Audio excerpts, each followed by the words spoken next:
പ്രിയപ്പെട്ട വിദ്യാർത്ഥികളെ, രക്ഷിതാക്കളെ, ഒരു +1 +2 സയൻസ് സ്റ്റുഡന്റ് തന്റെ പഠനം എങ്ങനെ മുന്നോട്ട് കൊണ്ടുപോകണം അതിനെക്കുറിച്ചൊരു അനാലിസിസ് നടത്താനാണ് ഈ വീഡിയോയുമായി ബന്ധപ്പെട്ട് ഞാൻ എത്തിയിട്ടുള്ളത്. ഒരു +1 +2 സയൻസ് പഠിച്ച കുട്ടിയുടെ ബെനിഫിറ്റ് നമുക്കറിയാം. ആ കുട്ടി +2 കഴിഞ്ഞ് ഏത് ഹയർ സ്റ്റഡീസിന് പോവുകയാണെങ്കിലും ആ കുട്ടി അതിന് എലിജിബിൾ ആണ്.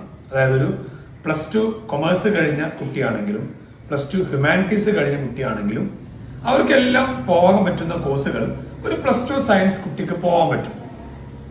അപ്പൊ അങ്ങനെ ഒരു ബെനിഫിറ്റ് എന്തുകൊണ്ടാണ് കൊടുക്കുന്നത് എന്ന് ചോദിച്ചു കഴിഞ്ഞാൽ അത് അത്രയും നല്ലൊരു സ്പെഷ്യൽ കോഴ്സാണ്.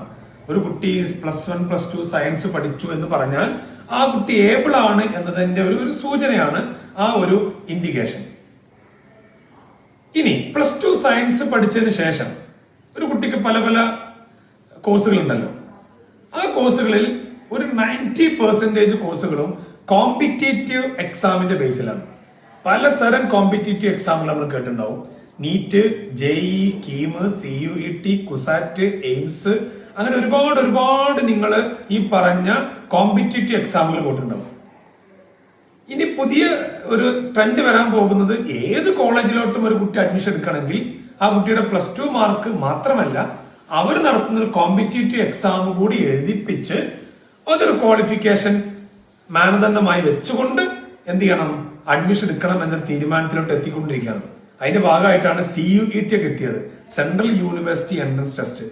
ഏത് സെൻട്രൽ യൂണിവേഴ്സിറ്റിയിൽ കുട്ടി കോഴ്സ് പഠിക്കണമെങ്കിലും ആ ഒരു ടെസ്റ്റ് എഴുതിയിട്ട് ക്വാളിഫൈ ചെയ്യണം. അതിന് മിനിമം റാങ്ക് വേണം. ആ റാങ്ക് വെച്ചിട്ടാണ് അഡ്മിഷൻ എടുക്കുക. അപ്പൊ അങ്ങനെ വരുന്ന സമയത്ത് നമ്മളെ കുട്ടി എങ്ങനെയാണ് പഠിക്കേണ്ടത്?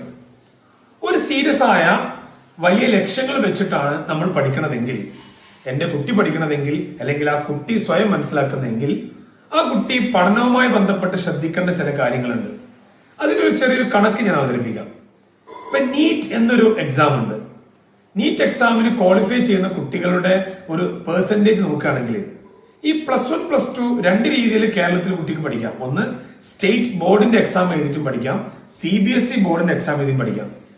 പക്ഷെ CBSE ബോർഡ് പരീക്ഷ എഴുതി വരുന്ന കുട്ടികൾക്ക് ഏകദേശം 70% അവർക്ക് നീറ്റ് ക്വാളിഫൈ ചെയ്യാൻ പറ്റുന്നുണ്ട് എന്നാണ് ഇതിന്റെ ഒരു കണക്ക് സൂചിപ്പിക്കുന്നത്.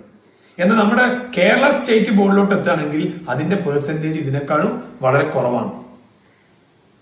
അപ്പൊ നമ്മൾ വിചാരിക്കും CBSE board, Kerala state board രണ്ട് സിലബസ് ആയിരിക്കും പഠിപ്പിക്കുക, രണ്ട് എൻറ്റയർലി ഡിഫറന്റ് ആയ കോഴ്സുകളായിരിക്കും. എന്നാൽ അല്ല. CBSE ബോർഡാണെങ്കിലും സ്റ്റേറ്റ് ബോർഡാണെങ്കിലും NCERT ടെക്സ്റ്റ് ബുക്കിന്റെ ബേസിൽ സെയിം സിലബസ് ആണ് പഠിപ്പിക്കുന്നത്. അതിൽ ഒരു ചാപ്റ്ററിലോ എന്തെങ്കിലും ഒരു കണ്ടന്റിലോ ഒരു വ്യത്യാസമില്ല. പിന്നെ എന്തുകൊണ്ടാണ് ഇങ്ങനെ വേരിയേഷൻ വരാൻ കാരണം? നമ്മുടെ സ്റ്റേറ്റ് ബോർഡിന്റെ എക്സാമുകൾ, പബ്ലിക് എക്സാമുകൾ കമ്പാരിറ്റീവ്ലി CBSE ബോർഡിനോട് കമ്പയർ ചെയ്യുമ്പോൾ കുറച്ചുകൂടി സിമ്പിൾ ആണ്. അതെല്ലാം കുറച്ചും കൂടി എന്ത് ചെയ്യണം, സ്റ്റാൻഡേർഡ് കൂട്ടണം എന്ന തീരുമാനമൊക്കെ നമ്മൾ സർക്കാർ ഇപ്പോൾ ഓൾറെഡി എടുത്തു കഴിഞ്ഞു. എന്തിനാണ് ഇങ്ങനെ സർക്കാർ ഈ തീരുമാനം എടുത്തത്? ഇങ്ങനെ എക്സാം പേപ്പറുകൾ സിമ്പിൾ ആകുമ്പോൾ കുട്ടികൾ ഭൂരിഭാഗവും ആ എക്സാമിൽ മാർക്ക് കിട്ടുക എന്ന ലക്ഷ്യത്തില് വളരെ ഷോർട്ടായിട്ട് പഠിക്കും. അതിന് മിനിമം ലെവലിൽ പഠിക്കും. അങ്ങനെ മിനിമം ലെവലിൽ പഠിച്ചിറങ്ങിയ ഒരു കുട്ടിക്ക് എന്തായിരിക്കും സംഭവിക്കുക?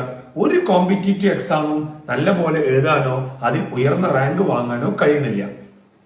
അപ്പോൾ സ്റ്റേറ്റ് ബോർഡിൽ പഠിക്കുന്ന കുട്ടിയാണെങ്കിലും CBSE ബോർഡിൽ പഠിക്കുന്ന കുട്ടിയാണെങ്കിലും ആ കുട്ടി ആ സിലബസ് തറോ ആയിട്ട് മനസ്സിലാക്കുകയും വിശദമായിട്ട് പഠിക്കുകയും ചെയ്താൽ പിന്നെ അവിടെ ഏത് ബോർഡ് എന്നതിന് പ്രസക്തി ഇല്ല. ആ കുട്ടിക്ക് ഒരു കോമ്പറ്റേറ്റീവ് എക്സാം എഴുതിയിട്ട് ഉയർന്ന റാങ്കോട് കൂടി എന്ത് ചെയ്യാൻ പറ്റും, ക്വാളിഫൈ ചെയ്യാൻ പറ്റും. അതാണല്ലോ ഈ കണക്ക് സൂചിപ്പിക്കുന്നത്. അതുകൊണ്ട് നമ്മുടെ കുട്ടി +1 +2 സയൻസ് പഠിക്കുമ്പോൾ ആ പാരന്റിന്റെ മനസ്സിലുണ്ടാകേണ്ടത് ഈ ഒരു മെന്റാലിറ്റി ആയിരിക്കണം. +2 കിട്ടുന്ന ജസ്റ്റ് ഒരു മാർക്കിന് വേണ്ടി പഠിക്കുക എന്ന ഒരു മെന്റാലിറ്റി പൂർണ്ണമായിട്ട് ഒഴിവാക്കണം. ഒരു കുട്ടിയും നമ്മുടെ മനസ്സിൽ എന്താ വേണ്ടത്? തന്റെ +2 മാർക്കിന് വേണ്ടിയിട്ടല്ലേ ഞാൻ പഠിക്കണത്, ഈ സിലബസ് ഞാൻ മൊത്തം പഠിക്കണം. അങ്ങനെ മൊത്തം പഠിച്ചാൽ മാത്രമേ ഏത് കോമ്പറ്റേറ്റീവ് എക്സാമുകൾ എനിക്ക് ക്വാളിഫൈ ചെയ്യാൻ പറ്റൂ എന്നൊരു ഉത്തമ ബോധ്യം ഒരു കുട്ടിക്ക് ഉണ്ടാവണം. അങ്ങനെ കുട്ടിക്ക് ഉണ്ടാവുന്നതോടുകൂടി ആ കുട്ടിയുടെ പഠന നിലവാരത്തിൽ മാറ്റം വരും. ആ കുട്ടിക്ക് ഉയർന്ന സ്വപ്നങ്ങൾ കണ്ട് അതിനുവേണ്ടി പരിശ്രമിച്ച് ഏറ്റവും നല്ല സ്വപ്നതുല്യമായ കോളേജുകളിൽ, അത് MBBS BTech എന്തോ ആയിക്കോട്ടെ, കോളേജുകളിൽ അഡ്മിഷൻ എടുത്ത് നല്ല രീതിയിൽ പഠനം മുന്നോട്ട് കൊണ്ടുപോകാൻ പറ്റും. അപ്പൊ അതിന് നമ്മുടെ മെന്റാലിറ്റി സെറ്റ് ചെയ്യുക എന്നതാണ് നമ്പർ 1. ആ ഒരു മെന്റാലിറ്റി സെറ്റ് ചെയ്യുന്നതോടുകൂടി ആ കുട്ടിയുടെ പഠന നിലവാരം ഉയർത്താൻ പറ്റുമെന്ന ബോധ്യം കുട്ടിക്കുണ്ടാവണം.